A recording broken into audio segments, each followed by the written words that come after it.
My name is Leila Monroe.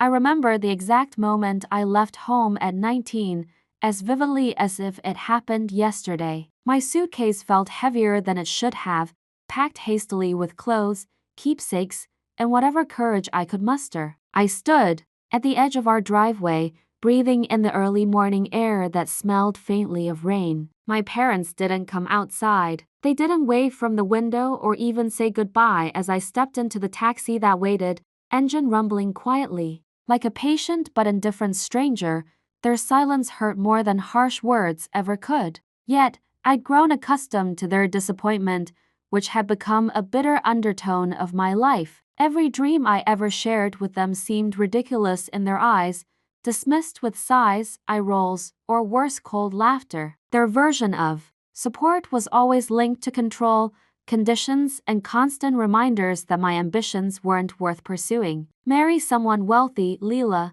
my mother had advised more times than I could count. At least your sister has the right idea. My sister, their golden child, thrived within the lines they'd drawn. She married into wealth, exactly as they'd planned. To them, she'd fulfilled her life's greatest achievement simply by choosing someone who guaranteed stability and comfort. Meanwhile, I was branded the disappointment, the dreamer, wasting her potential on what they deemed fantasies, but those fantasies were the only things I truly owned. My dream of building a business, creating something genuine and personal, sustained me when their dismissive glances and sharp criticisms threatened to break me. Every whispered doubt fueled my determination, igniting a quiet rebellion inside my chest. The day I left, I barely had $100 in my bank account. It wasn't much, but it was enough to start over, to prove them wrong, to prove myself capable. I'd never been more terrified or determined. As the taxi drove away,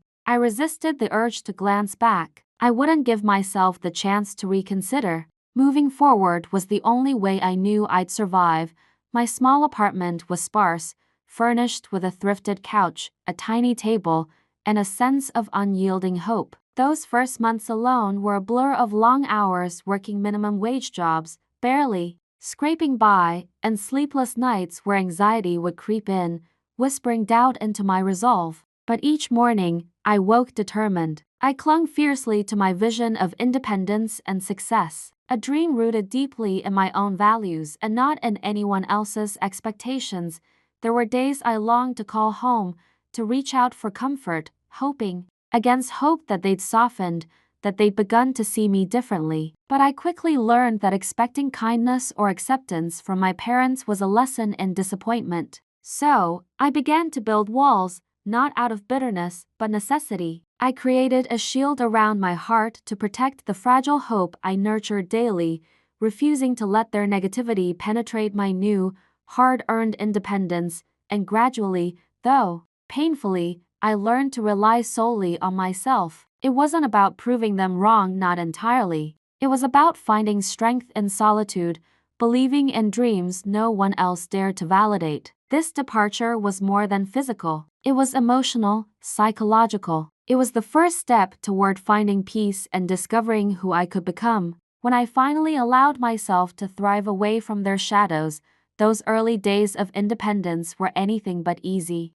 I'd wake up in my small apartment, the morning sun casting gentle golden hues across cracked walls and a faded carpet. I'd savor a few minutes of quiet, wrapped in a threadbare blanket, knowing the peace wouldn't last. Then reality would set in, pressing heavy against my chest as I faced another day of juggling too much work and too little pay.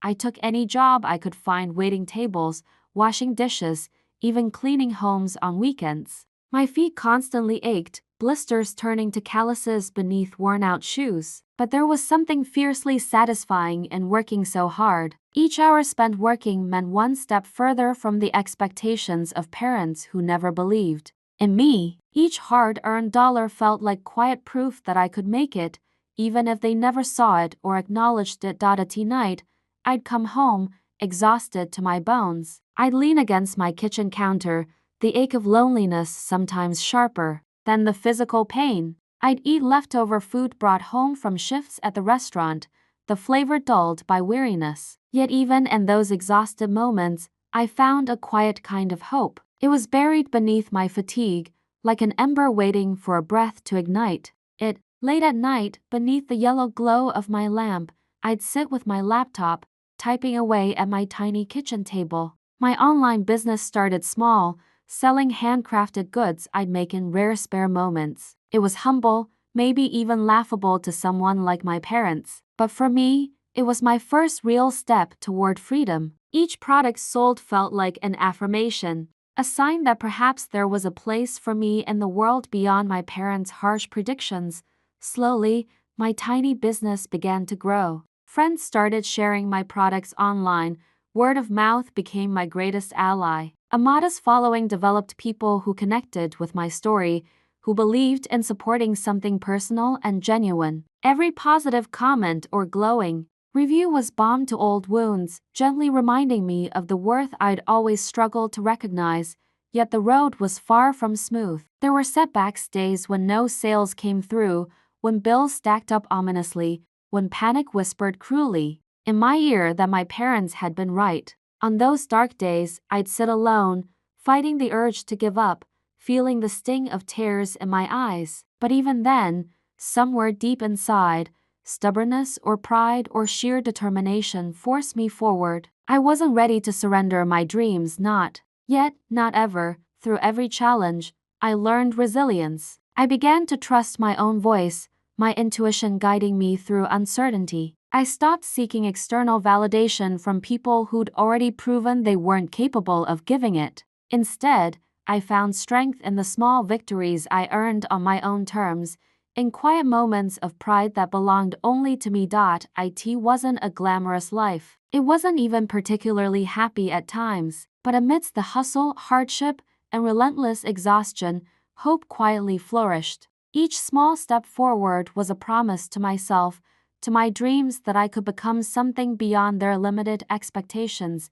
And as the months passed, I felt something shift within me. The hope that had started fragile and timid began to solidify into confidence. I hadn't just survived their rejection. I'd begun to thrive, slowly proving to myself that I was strong enough, smart enough, brave enough to find my own way, even if I had to do it alone.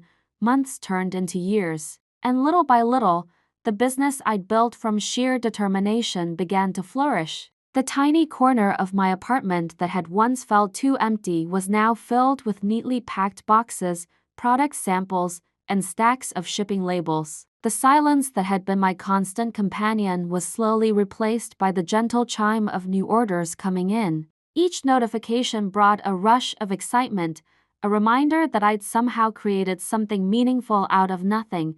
But more than sales figures or reviews, it was the stories behind each customer that touched me deeply. Emails would trickle in from strangers who'd stumbled across my website and felt connected to my products and even to me. They told me how my creations brought them comfort or reminded them of cherished memories. They didn't know my personal struggles or how hard I'd fought for every success, yet their words filled me with warmth and validation I'd never known from my own family.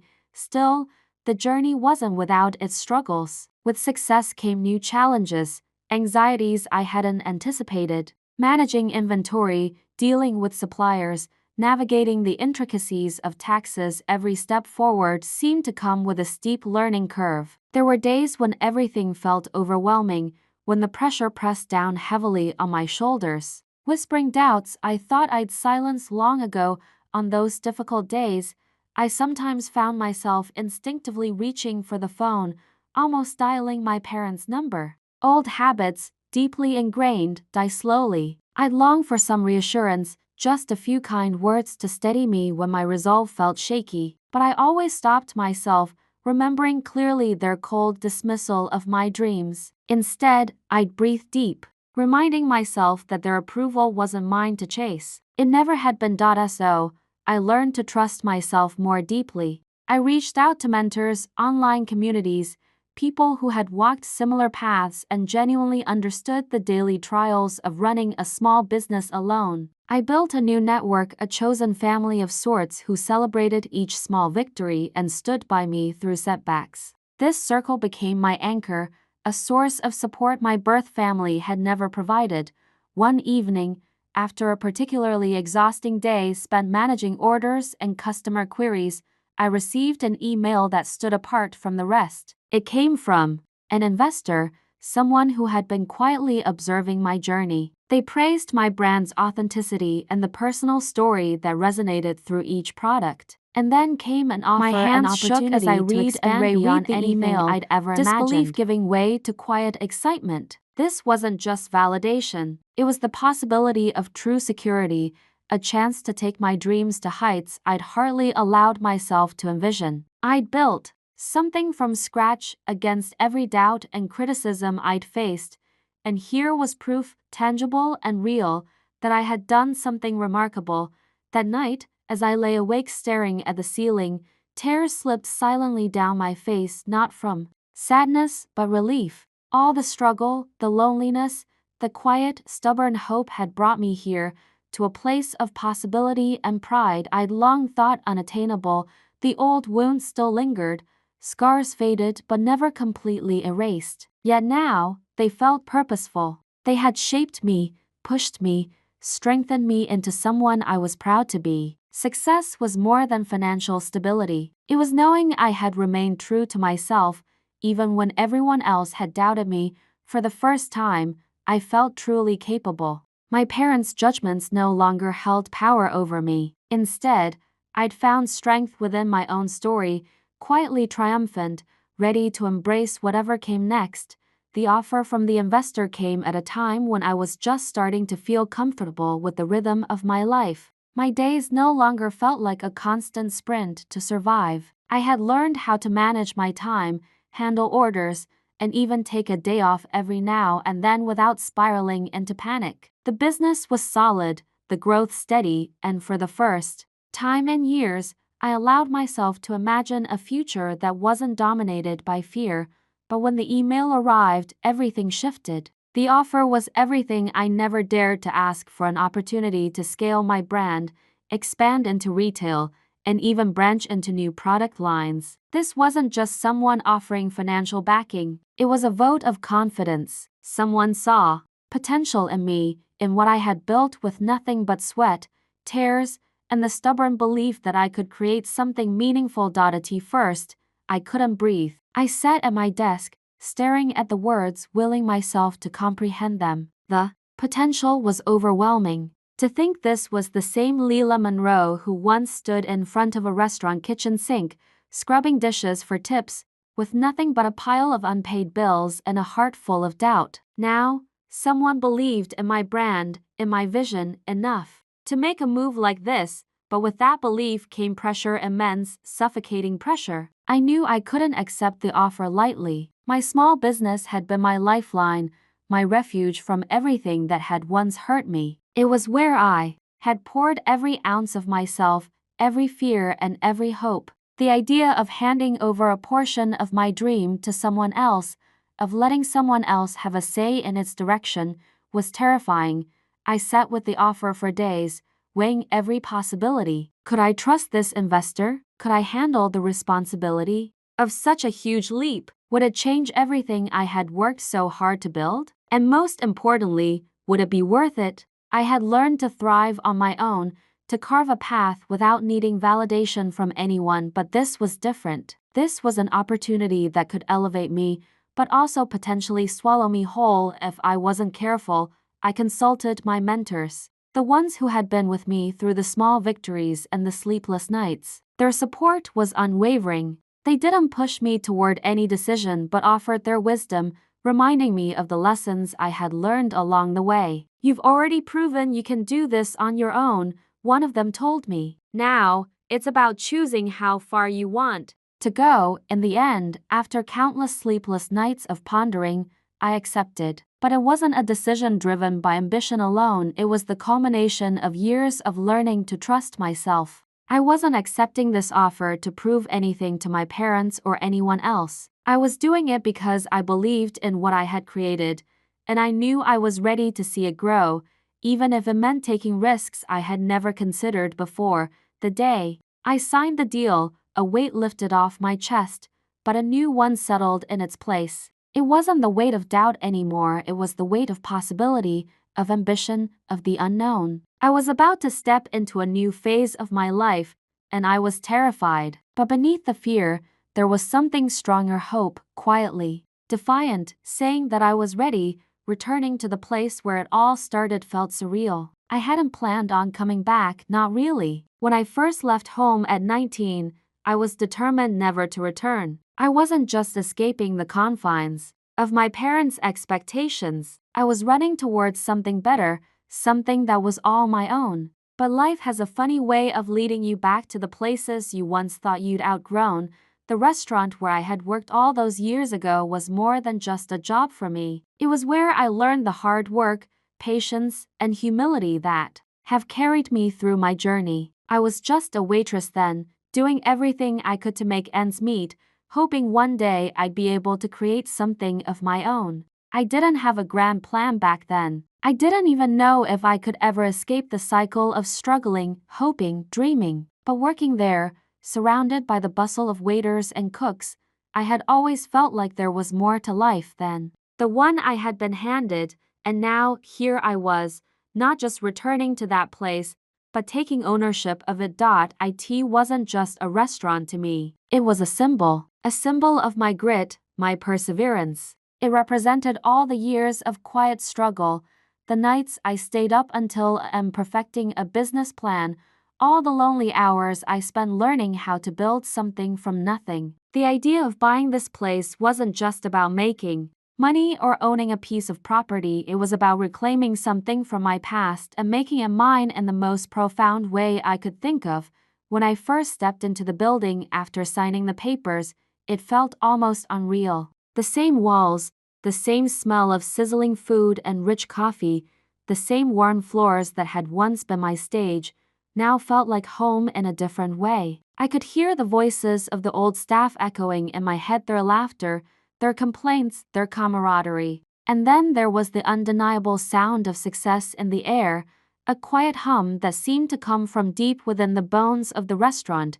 I had already made plans to improve the space, to restore the kitchen, update the decor, and enhance the menu, but I wanted to honor the history of the place too. It was where I'd learned what it meant to work hard, to serve others, to give without expecting anything in return. It was where I had learned what it meant to fight for what you wanted, even when everyone around you seemed to be laughing at your dreams.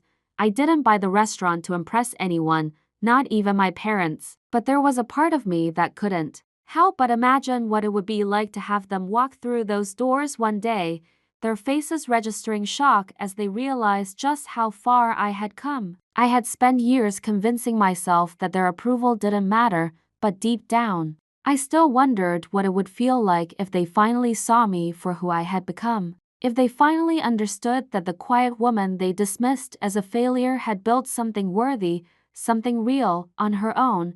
But owning the restaurant wasn't just about them or their approval, it was about me. It was a testament to everything I had fought for, every late night I spent worrying over bills, every lonely stretch of road that led me to this moment. I had worked tirelessly for everything I had achieved, and now I could look at the place that once felt like a distant dream and say, I did this. And so, in that moment, standing in the middle of the restaurant, I felt the weight of the past lift just a little more. It was a symbol of redemption, of self-made success, of proving that you could rise from nothing, even if the world or your family had written you off long ago. This wasn't just a business venture. It was proof to myself that I could carve my own path without needing anyone's permission or validation.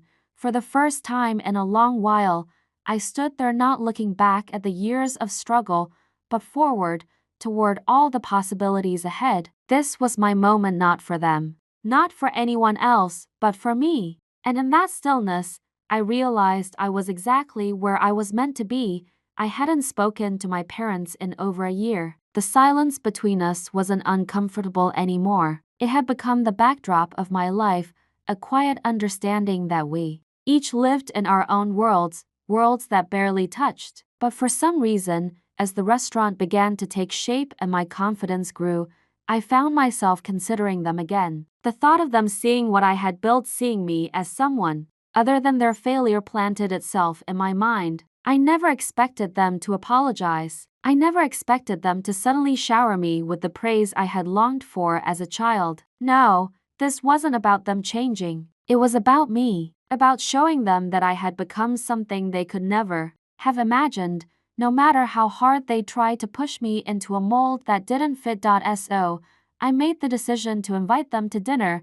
I chose my restaurant carefully. It wasn't just about impressing them. It was about making a statement. This was my success, and I wanted them to see it. The menu was set, the staff was briefed, and everything was prepared for what I hoped would be a simple, quiet evening.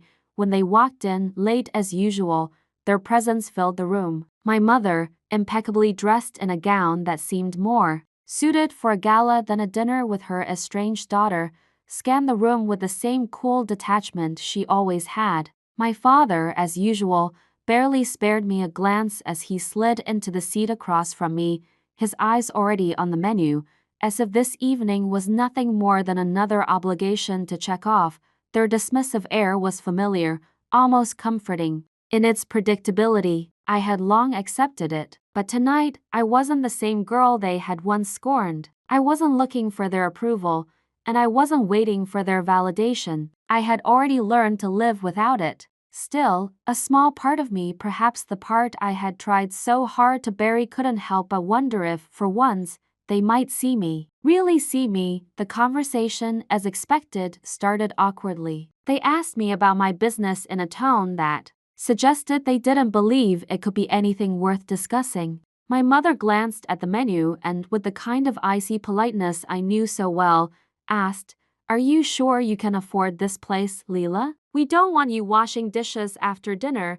The words landed like a slap, the old sting shooting through me. For a brief moment, I wanted to snap back, to tell them how small they were, how much I had accomplished without them. But instead, I smiled, a tight smile, and said nothing. The words no longer had power over me. I had long since stopped seeking their approval, and the bitterness no longer tasted sweet. I was different now, stronger, more at peace with who I had become.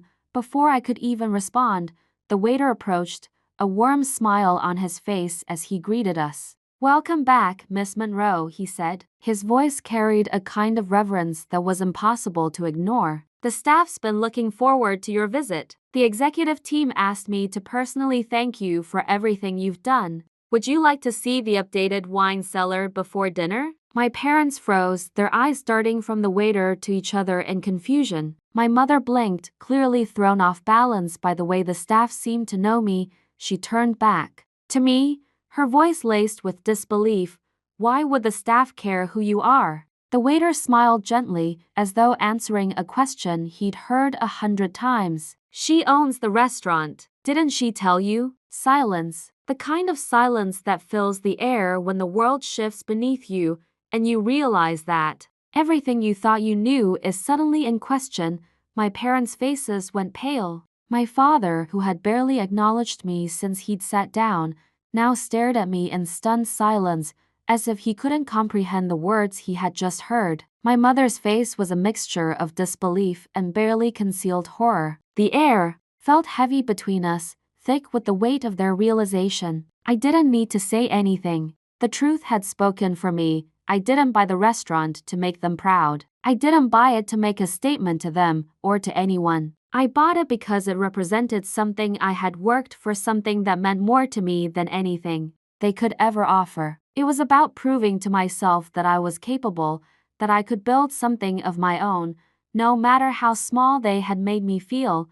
But seeing their reactions, the way they shrank into their seats, unable to meet my eyes, told me everything I needed to know. They had never believed in me. They still didn't. And yet, here I was, standing in the midst of their disbelief, not seeking forgiveness, not seeking validation, but simply standing firm in the truth of who I had become.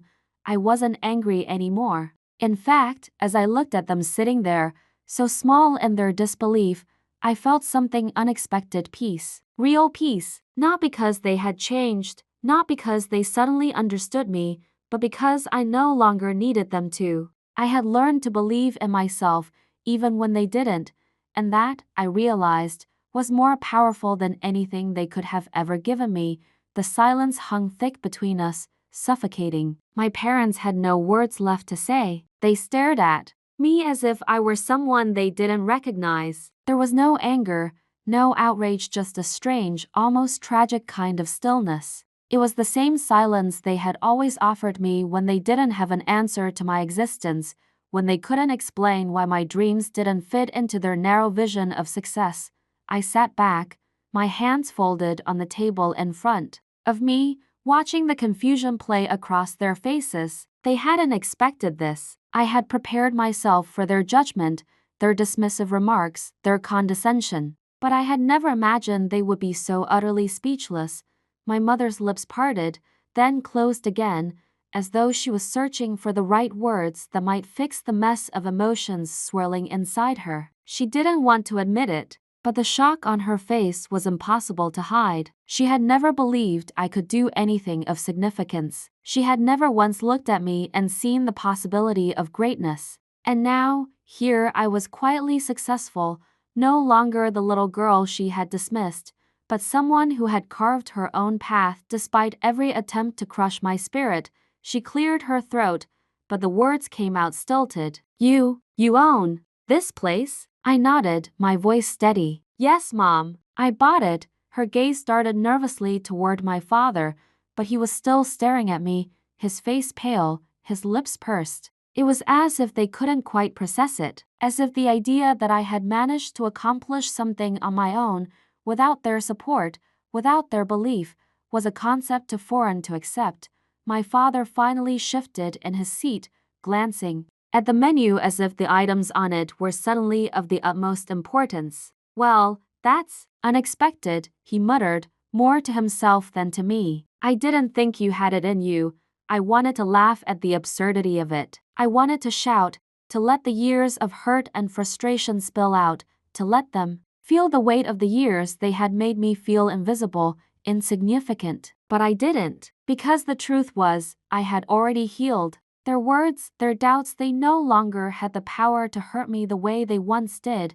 Instead, I smiled softly, a quiet, knowing smile that held no malice, no anger. "I guess you never really knew me, did you?" They exchanged a glance, and I saw something flicker in my father's eyes, something close to regret.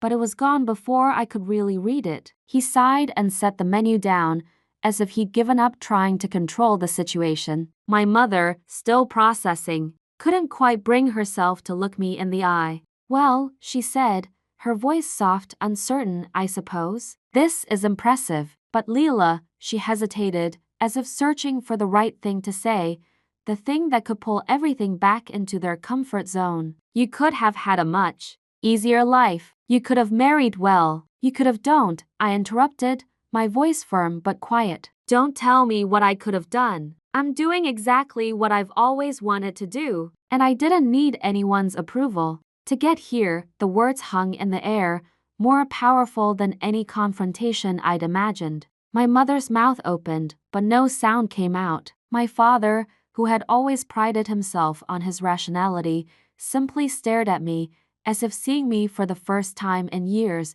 perhaps for the first time ever, and in that moment, I realized something that shook me to my core. I didn't need them to see me. I didn't need them to finally recognize my worth, because I had already done that for myself. I had long since accepted the person I had become, and the woman sitting across from them wasn't a little girl looking for approval. She was someone who had survived their rejection and built something beautiful from the wreckage. I watched them sit in silence, their minds struggling to catch up to a reality they had never imagined. They didn't know how to process it, how to reconcile the daughter they had dismissed with the woman who had quietly succeeded in spite of them. For the first time in my life, I didn't care. Their silence, their discomfort, it was no longer mine to carry. I wasn't angry anymore. I wasn't hurt. I was simply free. We ate in silence for the rest of the meal. The tension didn't lift, but I didn't mind. In some strange way, I realized I had already won. Not because I had proven them wrong, but because I had proven something to myself. I had built a life they couldn't even begin to understand, and I didn't need them to validate it. It was enough to know that I had arrived at this place on my own terms, without the weight of their judgment holding me back. I had finally arrived at a place of peace, quiet and unshakable, and nothing they said or didn't say could take that from me. The meal ended in a muted, uncomfortable sort of quiet, the kind that lingers when no one knows how to bridge the gap that has suddenly opened between them. My parents ate without speaking much more. Their words were polite but distant, devoid of the usual sharp edge that had marked so many of our interactions in the past. The world around us hummed with the familiar sounds of the restaurant forks clinking against plates, quiet conversations drifting by, but in our small corner, time seemed to have slowed down. I had come to dinner with the hope that maybe, just maybe, they would look at me differently. I had imagined some kind of acknowledgement, a small spark of pride in their eyes, a quiet recognition of the work I had done, of the life I had built. But that didn't come, not in any obvious way. My mother's eyes never truly met mine for longer than a second, her gaze flicking nervously to the wine glass in front of her. My father had barely spoken, his responses brief, as though he couldn't quite find the right words, or maybe he just didn't know what to say anymore. But as the evening wore on, I began to realize something profound. I didn't need them to see me. I didn't need their acknowledgement or approval. I had spent so many years fighting for their validation, pouring my energy into trying to be something they could accept, something that would make them proud. But I had long since outgrown that need. It wasn't about them anymore. It wasn't about proving anything. It was about me. By the time dessert arrived, I had settled into a quiet understanding. My parents weren't going to change. They were never going to see me the way I had once hoped they would. They weren't capable of understanding the depth of what I had done, of the struggles I had faced and the victories I had quietly celebrated. But that was okay. The truth had already spoken for me. I had built something real, something powerful, and it was mine, not theirs to approve or disapprove of. The realization was both freeing and bittersweet. A part of me had held out hope, had clung to the dream of one day hearing them say, "We're proud of you, Leela," but that wasn't going to happen, and I was finally at peace with that. The need to be validated by them had been replaced with the quiet, solid certainty that I had validated myself. I was proud of me, and that had to be enough. When the bill came, I paid without hesitation, handing over my credit card with a calm sense of finality. As the waiter collected the payment and disappeared into the back of the restaurant, I looked at my parents. They were still silent, both lost in their own thoughts, the tension thick between us. I didn't feel the sting of their rejection anymore. It had faded, replaced by a calm, quiet strength. The sting had once been a searing ache, but now it was just a scar, a reminder of the years of growth, of the woman I had become despite their refusal to see me. "I should probably get going," I said, my voice breaking the silence. I wasn't in a hurry, but I knew that there was no point in dragging out a conversation that wasn't going to happen. I stood up, taking a moment to let the weight of the evening settle in. They both stood as well, their movements slow, their expressions unreadable. We didn't hug. We didn't exchange words of regret or apology. My mother reached out, placing her hand on my arm briefly, but it was more out of obligation than anything else. There was no warmth in the gesture, no genuine connection. I nodded at them, a soft, almost imperceptible smile playing on my lips. "Take care of yourselves," I said quietly, and I meant it. Despite everything, I wanted them to be well. But I knew now that I couldn't carry their disappointment with me anymore. As I turned and walked out of the restaurant, I didn't look back. I didn't need to. The evening had been the culmination of everything I had worked for, not for them, but for myself. I stepped out into the cool night air, the streets outside the restaurant still bustling with life, and for the first time in a long while, I felt truly free. I had built this life, this success, not by their standards, not with their approval, but by my own. And that was enough. I didn't need their validation to know that I had made it. I had already won, and that victory was all mine. As I walked away from the restaurant, the cool evening breeze kissed my face, but it wasn't enough to shake the sense of calm that had settled deep within me. The night felt different now, quieter, even though the world around me buzzed with the normality of city life. People passed by, oblivious to the turning point that had just occurred in my life. The hum of conversations, the sound of tires on wet streets, the distant laughter, everything continued as usual. But I had changed, I could feel it. The weight of everything I had achieved, every late night, every sleepless hour spent obsessing over my dreams, every lonely moment when I thought it would never happen. All of that had led to this moment, the quiet moment of knowing that I had finally reached the place I had fought so hard to find. A place where I no longer needed anyone's approval, no longer sought validation from the people who should have supported me the most. I had built this life on my own terms, and there was nothing more empowering than that. I didn't need the world to acknowledge it, didn't need my parents to come to terms with it. The truth had already spoken for itself. I had earned this. I had taken every rejection, every unspoken judgment, every moment of doubt, and turned it into fuel. I had learned to use their indifference as motivation, not as a reason to shrink or hide, but as a reason to grow, to push myself beyond what anyone thought was possible. There was no fanfare, no grand declarations. It wasn't loud or in your face. My success wasn't about showing anyone what I could do. It wasn't about revenge or proving anything to those who had doubted me. It was about the quiet, steadfast belief that I could do it, and then doing it. As I made my way down the streets that had once felt so foreign, so full of fear and uncertainty, I realized that everything had come full circle. I had come full circle. The girl who left home at 19, armed with nothing but a suitcase and the dream of something more, had become a woman who now stood on her own 2 feet, with a life of her own making.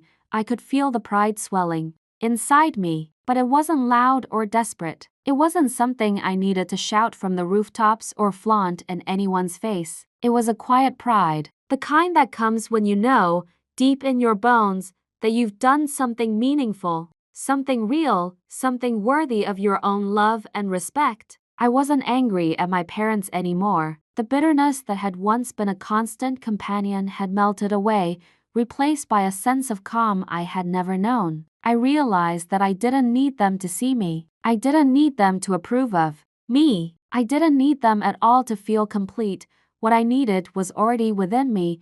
I had made peace with myself. I had found the quiet strength to forgive them, even without their apology. I had moved on from the hurt they had caused, from the years of rejection, from the lies they had told me about who I was. I had learned to forgive them, but more importantly, I had learned to forgive myself for ever thinking I needed them to define my worth.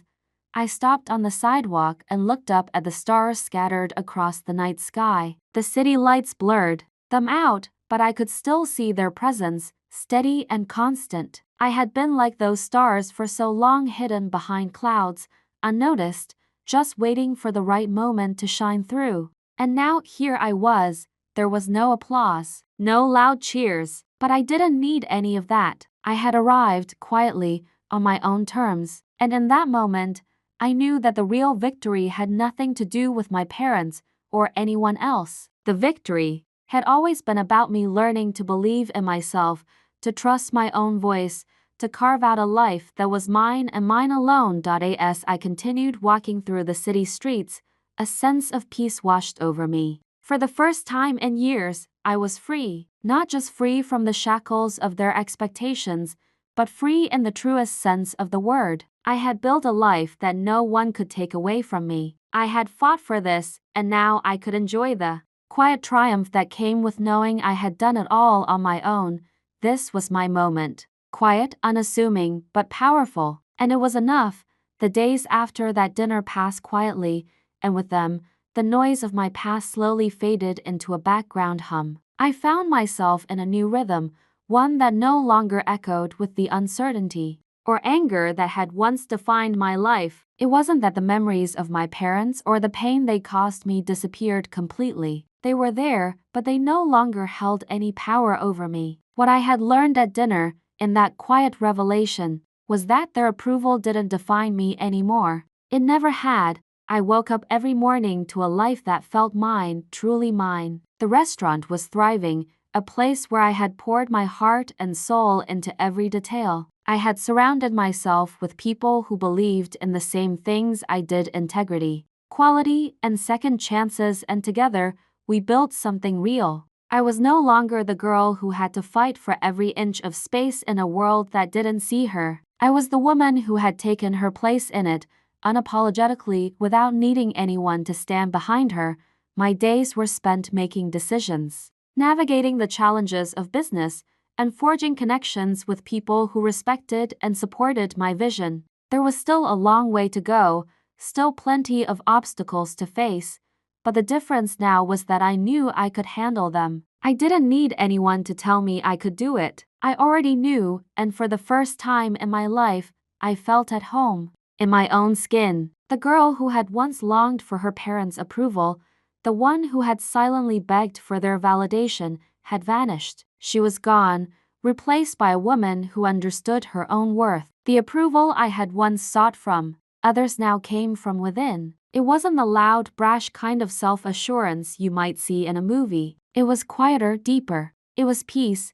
I found myself letting go of old grudges, not because they didn't matter, but because they no longer had the power to shape me. The weight of years spent trying to prove myself, years spent measuring my success by someone else's standards, had finally lifted. I had nothing to prove anymore, not to my parents, not to anyone. The only person I needed to prove anything to was myself, and that had already been done. I started to trust in the possibilities ahead. I knew there would be more challenges, more moments of doubt and difficulty, but I no longer feared them. They were just part of the journey now, no longer something to avoid or dread. I could face them with the quiet strength I had cultivated, knowing that every step, no matter how small, brought me closer to the person I was meant to be. There was a freedom in that, a freedom that came not from escaping my past, but from accepting it. I had learned to carry my history without letting it define me. It had shaped me, yes, but it no longer controlled me. The girl who once felt small and insignificant now stood tall, a woman who had fought for every ounce of her happiness and success. One afternoon, while walking through the restaurant, a sense of gratitude washed over me. I looked at the staff, the place I had built with my own hands, the customers who came and went, leaving with smiles on their faces, and I felt something deep inside: peace. Real, unshakable peace. It wasn't the kind of peace that comes from everything being perfect. It was the kind that comes when you finally make peace with yourself. When you stop asking for permission, when you stop waiting for validation from others, and when you learn that you are enough, just as you are. I didn't need my parents to understand me. I didn't need them to see me as the success I had become. I had already seen it in myself, and that was more than enough. As I stood there, taking it all in: the noise, the laughter, the smell of good food in the air, I knew that this was only the beginning. The future stretched out before me, uncertain, yes, but full of promise. And for the first time, I wasn't afraid of what it might bring. I was ready, because I had learned the most important lesson of all: to believe in myself. And in that belief, I had found something far more valuable than success or approval. I had found peace, and with that peace, everything else fell into place.